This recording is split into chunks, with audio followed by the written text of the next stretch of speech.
Savez-vous que plus d'un tiers des crimes et délits commis en France sont traités par la gendarmerie nationale? Bonsoir, je m'appelle Yann Kermadec. Je suis commandant de gendarmerie.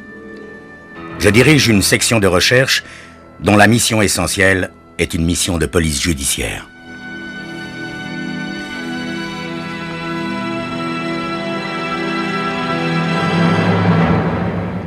L'histoire que je vais vous raconter est une histoire vraie. Tous les faits sont réels et se sont déroulés en France. Seuls les noms des personnes et des lieux ont été changés. Ce soir, chasse à l'homme. Ici, l'année avait vraiment mal commencé. Toute une série de cambriolages avait, dès le mois de janvier, mis en émoi les commerçants de la ville. Après avoir volé des bijoux, du matériel vidéo et même des kilos de foie gras, les malfaiteurs avaient dérobé des revolvers et des munitions chez un armurier. La police locale, ayant été mise en échec par les cambrioleurs qui étaient remarquablement organisés, j'avais ordonné de fréquentes patrouilles nocturnes en ville avec accompagnement de chiens policiers et, bien que nous n'ayons procédé à aucune arrestation, cette surveillance avait été efficace puisque les vols avaient cessé, comme par enchantement. Les commerçants semblaient avoir retrouvé leur calme, et l'un d'eux, Christian Ventoux, un riche joaillier, était ce soir-là dans sa vaste maison de Briaucourt en compagnie de sa famille, c'est-à-dire Paul Ventoux, son père, âgé de 80 ans, Guylaine, sa femme, et Joël, sa fille, âgée de 20 ans. La magnifique villa des Ventoux est située légèrement en retrait de la route nationale et un peu à l'écart de la ville. Nous sommes le 24 février. Il est 21h30.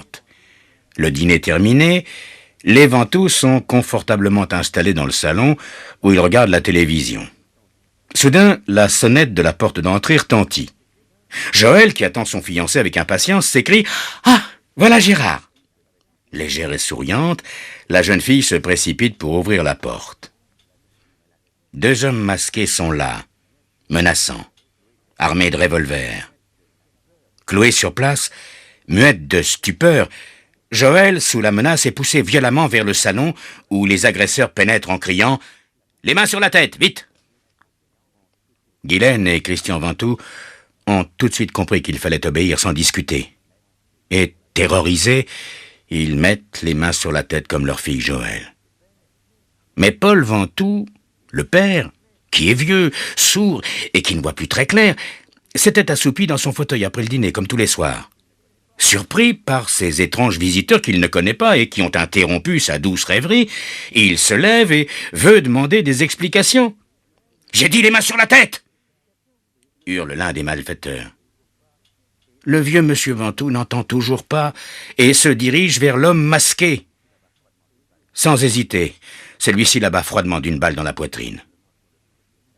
Monsieur Ventoux s'écroule lourdement sur le plancher et ne bouge plus. Ces enfants, atterrés, ne peuvent rien faire. Ils sont tenus en respect par le tueur. Pendant ce temps, l'autre bandit leur lie les mains derrière le dos avec des cordelettes qu'il a sorties de la poche de son blouson. Puis, s'approchant de la jeune fille, Joël, il braque son revolver sur sa tempe et se tourne vers Christian Ventoux. « Dis-moi où sont planqués l'argent et les bijoux, sinon je tue ta fille !» Sans hésitation, le joaillier répond « Ils sont dans le coffre !»« Et où il est ce coffre ?»« Derrière le tableau qui est là, au mur. »« Il y a un code ?»« Oui. JV 1326. » Après avoir fait main basse sur le contenu du coffre, argent, titres, bijoux, les deux malfaiteurs s'enfuient rapidement. L'opération a duré à peine 20 minutes. C'est Joël Ventoux qui parvient à se détacher la première et qui tente de téléphoner pour appeler au secours. Mais l'appareil ne fonctionne pas. Les bandits ont dû couper le fil du téléphone et la jeune fille est obligée de courir chez le voisin le plus proche pour appeler la gendarmerie et un médecin pour son grand-père. Vers 22h30, j'arrive sur les lieux du drame avec deux de mes hommes. Le médecin qui vient d'arriver ne peut que constater le décès de M. Paul Ventoux. La balle est apparemment logée dans le cœur, la mort a été instantanée. Le vieil homme n'a pas souffert. Le chef Beauvais, technicien des investigations criminelles, ne trouve aucune trace du passage des malfaiteurs, à part les cordelettes qui ont servi à lier les mains de Christian, Guylaine et Joël Ventoux. À 22h45, le maître chien Pérez arrive avec Basso, le chien policier de la brigade d'Andelot, qui est immédiatement mis en piste. Nous prévenons bien sûr les brigades voisines auxquelles nous transmettons le signalement des malfaiteurs tel que la famille Ventoux nous l'a donné, c'est-à-dire 2 hommes jeunes, entre 25 et 35 ans, plutôt minces, et vêtus de treillis américains de couleur kaki. Le plus petit mesurant environ 1m65, avec des cheveux très blonds, plaqués en arrière, et des yeux bleus. Des yeux très bleus. Christian Ventoux, encore sous le choc de la mort brutale de son père, nous a fait une description précise de ces individus, et il ajoute « Le plus jeune, ma femme et moi, on a l'impression de l'avoir déjà vu quelque part, mais où? C'est peut-être aussi pour cela qu'ils étaient masqués, n'est-ce pas ?» Basso, le chien policier auquel on a fait renifler la housse d'un fauteuil sur lequel s'est appuyé l'un des malfaiteurs, conduit son maître au pied d'un poteau électrique placé en bordure de la route. En examinant ce poteau, nous constatons que les fils desservant la maison Ventoux ont été sectionnés au point de relais. Sur la route goudronnée, le chien, hélas, perd la piste et ne peut aller plus loin. La coupure téléphonique ainsi réalisée semble être l'œuvre d'un technicien. Une enquête discrète, menée auprès du personnel des télécoms, mettra hors de cause tous les techniciens de la ville. Le 25 février, lendemain du drame, je me rends sur place avec le commandant de compagnie Fernel et je me mets en liaison avec les magistrats du parquet et le commissaire de la police judiciaire chargé de la suite de l'enquête. L'autopsie du corps de la victime, M. Paul Ventoux, confirme le premier diagnostic. La balle retrouvée dans le cœur est une balle de calibre 5 mm 5. Je fais aussitôt le rapprochement avec le vol commis chez l'armurier de Chaumont au mois de janvier. Je me rends dans sa boutique et je me fais remettre la boîte ayant contenu une des armes volées et dans laquelle se trouve le dessin du revolver. L'armurier me précise que l'un des revolvers est noir et l'autre de couleur aluminium. Le 27 février ont lieu les obsèques de M. Paul Ventoux. À l'issue de la cérémonie, Joël Ventoux, très bouleversé par la mort de son grand-père, vient me trouver et m'affirme que parmi l'assistance venue nombreuse saluer la mémoire du vieux joaillier, elle a cru reconnaître l'un des 2 agresseurs en la personne d'un proche voisin, Jacques Chastenay. Immédiatement appréhendé et conduit à la brigade, celui-ci nie de toutes ses forces. Il n'est ni un cambrioleur, ni un assassin. C'est un simple paysan vivant de peu, mais d'une honnêteté sans faille. D'ailleurs, il a un alibi qui le disculpe totalement. En effet, le soir du drame, il était invité chez le curé du village avec plusieurs paroissiens qui pourront témoigner en sa faveur. Joël Ventoux reconnaît qu'elle s'est trompée et se confond en excuses auprès de son voisin, qui a tout de même passé un moment fort désagréable. Les membres de la famille Ventoux, à qui je montre le dessin du revolver ramené de chez l'armurier, reconnaissent formellement les armes dont se servaient les assassins. Voilà un point d'acquis. De plus, je ne sais pourquoi je suis convaincu que les malfaiteurs se cachent dans la région, et peut-être même à Chaumont. En collaboration avec la police locale, je décide de faire vérifier toute la population flottante, c'est-à-dire les gens habitant en hôtel ou en garni. Nous sommes le 2 mars et nous n'avons toujours pas découvert les criminels. De nombreuses vérifications de petits blonds aux yeux bleus sont effectuées tant par la PJ que par les brigades de gendarmerie. Hélas, toujours sans résultat. Malgré tous nos efforts, les contrôles de toutes sortes, les recherches les plus approfondies, une collaboration étroite avec la police judiciaire, nous n'avons aucune piste, aucun suspect à l'horizon. Le découragement commence à s'emparer de mes hommes, quand, le 3 mars, je reçois une lettre anonyme. Commandant, je connais les assassins du vieux Ventoux. Il s'agit de Serge Barrère et de Philippe Veller, demeurant 3 rue de la Harpe à Chaumont. Vous trouverez chez eux des cordelettes, comme celles avec lesquelles, je l'ai lu dans les journaux, ils ont ligoté leur victime. Je ne signe pas pour pas avoir d'ennui. Cette lettre anonyme allait-elle enfin me mettre sur la voie? C'est ce que vous saurez dans quelques instants. Je reçois une lettre anonyme dénonçant deux hommes, Serge Barrère et Philippe Weller. Tous deux sont des marginaux assez peu recommandables, connus de nos services jusque-là, pour de menus larcins, mais qui sont peut-être passés à la vitesse supérieure. Escorté de trois de mes hommes, je me rends donc à l'adresse indiquée par notre mystérieux collaborateur. Tout en haut d'un immeuble sordide et sans ascenseur, dans une chambre minuscule et sale, Serge Barrère gît sur son grabat. Pas rasé, l'œil morne, l'haleine fétide. Il semblait nous attendre. « Ah, commandant, quel moment vous amène ?» Serge Barrère, où étiez-vous le 24 février dernier au soir?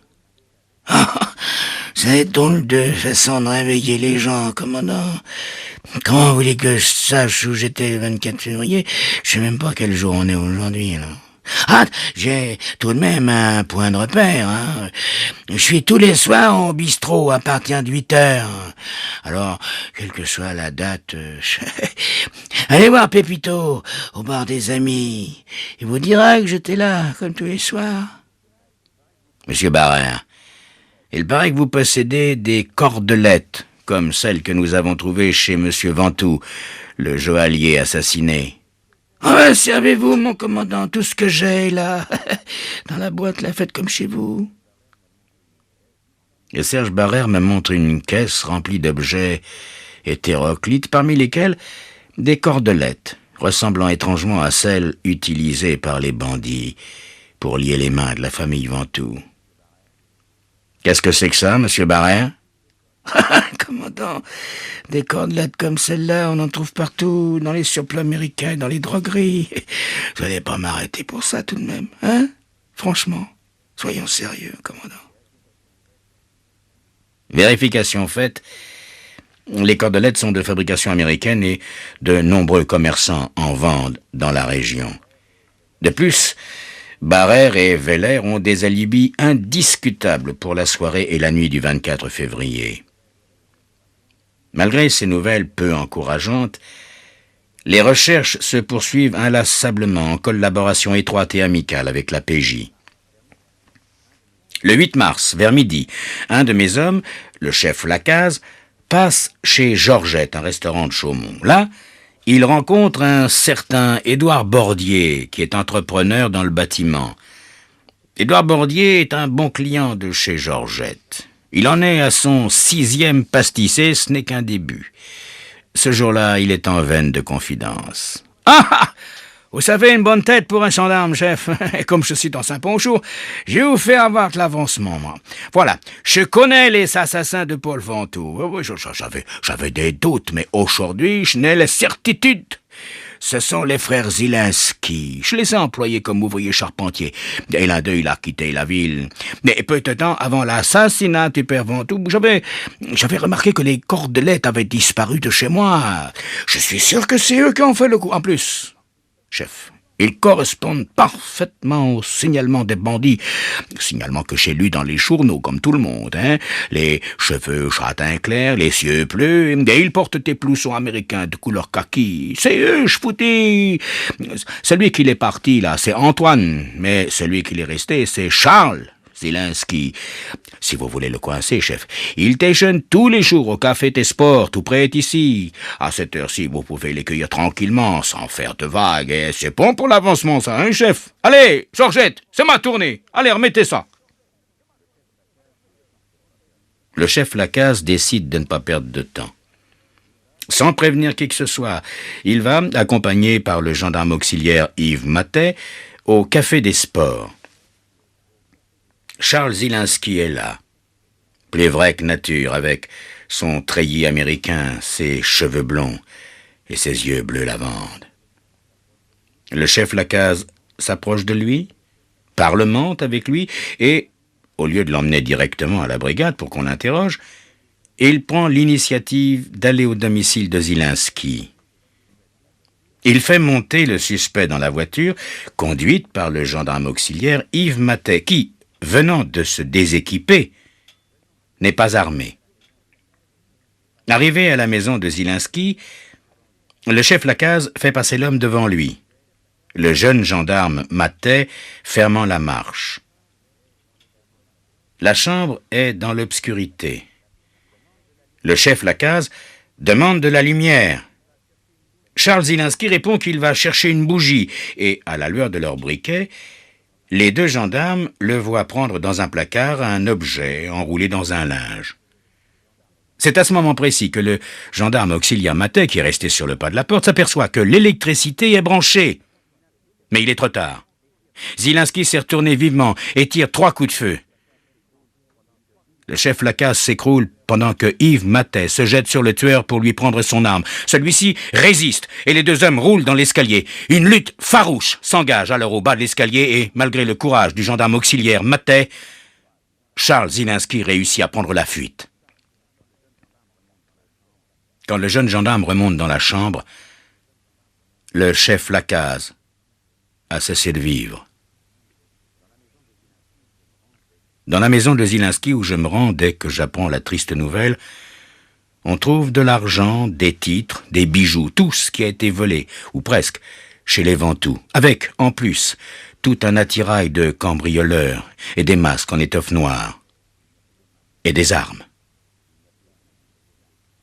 Il n'y a plus aucun doute. Charles Zilinski est bien l'un des auteurs du meurtre de M. Paul Ventoux. Immédiatement, je préviens le commandant de compagnie Fernel, qui fait aussitôt mettre en place des barrages et se charge d'informer les autorités et les services intéressés. L'assassin n'a pas laissé de traces, mais il ne peut pas être bien loin. Je fais le serment de le retrouver, et vite. Je n'oublie pas, je n'oublierai jamais qu'il a tué froidement l'un des nôtres. Le chef Lacaze était mon ami. Il avait une femme, des enfants, et c'est à eux que je pense, à cet instant précis. Tous les jardins environnants, les chantiers en construction sont visités sans résultat. À Chaumont, des patrouilles de police sillonnent les rues. Les recherches s'étendent à toutes les routes rayonnant autour de la ville et se poursuivent toute la nuit. En vain. D'autre part, le signalement de Charles et Antoine Zilinski a été transmis à la gendarmerie de Chevillon. Des documents, en effet, trouvés dans la maison, nous ont permis d'établir qu'Antoine Zilinski pourrait s'être installé dans cette petite ville. Et soudain, les événements se précipitent. Un message de la brigade de Loinville nous apprend qu'Antoine Zilinski, trouvé en possession de 2 revolvers et d'une somme d'argent importante, a été arrêté à Chevillon. Il a avoué, sans trop de difficulté, sa participation à l'agression dont les Ventoux ont été les victimes. Apparemment, Antoine Zilinski est moins coriace que son frère Charles. Mais je n'ai pas dit mon dernier mot. Je retrouverai l'assassin du chef Lacaze et de M. Paul Ventoux. Le 10 mars, vers 14h30, on nous signale, près de la forêt de Matons, un individu suspect qui correspond au signalement de l'homme que nous recherchons. Aussitôt, 4 gendarmes de la brigade de Doulevant sont envoyés sur place, mais l'homme prend la fuite. Les gendarmes se lancent à sa poursuite et, après sommation, tirent sur lui plusieurs rafales, sans l'atteindre. À 16h, je suis à Matons avec mes hommes. Une battue est organisée dans tout le secteur entre Matons, Dommartin et Guindrecourt. Je sais que Charles Zilinski est là. Il n'a pas pu aller plus loin. Non seulement mes hommes sont mobilisés, mais aussi ceux des brigades de Loinville, de Doulevant et d'autres, des alentours. Même la population s'est mobilisée. Une véritable chasse à l'homme s'organise. Le fuyard est vraisemblablement dans les environs de Saint-Sévy. La nuit tombe. Toutes les routes sont gardées. L'ensemble du dispositif est en place. L'homme est cerné de toutes parts. La battue sera reprise demain matin. En attendant, chacun veille. Il est 22 heures. Fatigué, Tenaillé par la faim, Charles Zilinski, comme une bête aux abois, ne sait plus où aller. Il finit par descendre avec d'infinies précautions au hameau de Cizeron où, sur mes instructions, les maisons sont grandes ouvertes et les lumières allumées. Les habitants sont prévenus qu'un poste est installé au village où ils peuvent nous prévenir en cas d'alerte. Charles Zilinski entre dans la maison de Lucien Jacquet qui n'est pas là, pour la bonne raison qu'il participe activement à la chasse à l'homme. Mais Micheline Jacquet, sa femme et sa sœur Monique sont dans la cuisine. Soudain, un homme armé d'un revolver fait irruption et pointe son arme en direction des deux femmes. « Donnez-moi à manger, vite, et à boire !» Les jeunes femmes s'exécutent. En quelques secondes, Charles Zilinski a devant lui jambon, pâté, pain, fromage, vin, tout ce qui leur tombe sous la main. Monique fait un pas vers la porte. Zilinski saisit son arme qu'il avait posée sur la table. « Ne bouge surtout pas ou je tire !» Terrorisées, les deux jeunes femmes se serrent l'une contre l'autre, pendant que l'homme avale goulûment ce repas improvisé. Tout à coup, on entend des cris d'enfants. Zilinski saisit son arme. « Qu'est-ce que c'est, ça ?» Micheline répond d'une voix tremblante. « C'est ma fille, Cécile, qui fait un cauchemar. Elle a 3 ans. Elle est toute seule dans l'autre aile de la maison. Laissez-moi aller la calmer, sinon elle va réveiller tout le village et les gens viendront, vous comprenez ?»« Dépêche-toi. Et surtout, fais la terre, hein !» Micheline sort, et au lieu d'aller voir sa fille, elle court à toutes jambes jusqu'au poste où je me trouve avec les gendarmes Bollon et Germain.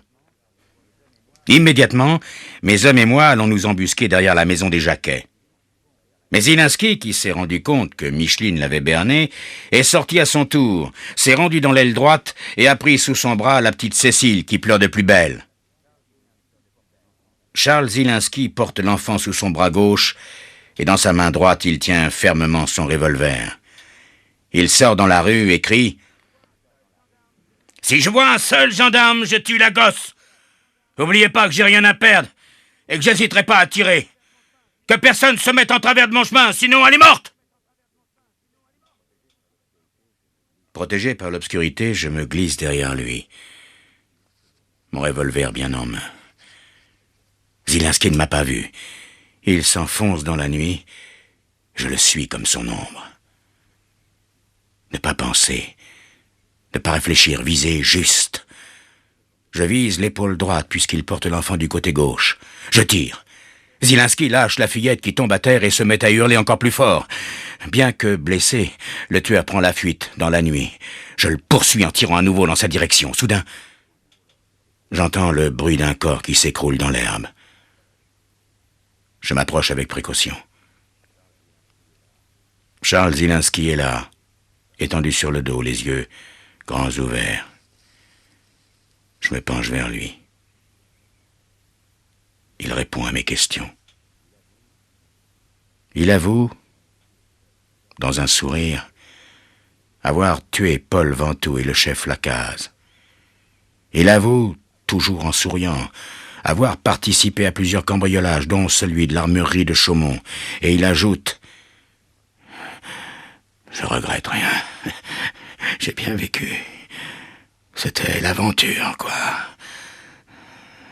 Et puis je hais cette société qui m'a fait ce que je suis et qui m'a repoussé. Cette société qui mérite pas qu'on la respecte. Et salut, commandant. Rendez-vous en enfer. »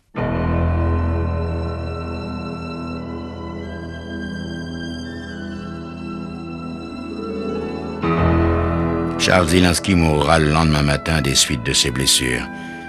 Son aventure était terminée.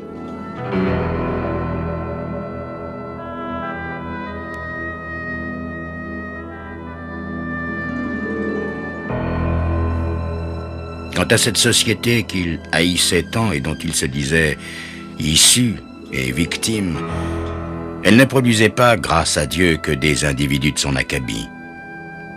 Elle générait aussi et surtout des braves gens, et parmi ces braves gens, ceux-là même qui, dorénavant, prendraient en charge les enfants du chef Lacaze, tombé au champ d'honneur victime de son devoir et de son courage.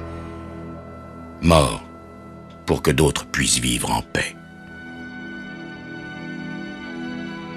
Bonsoir.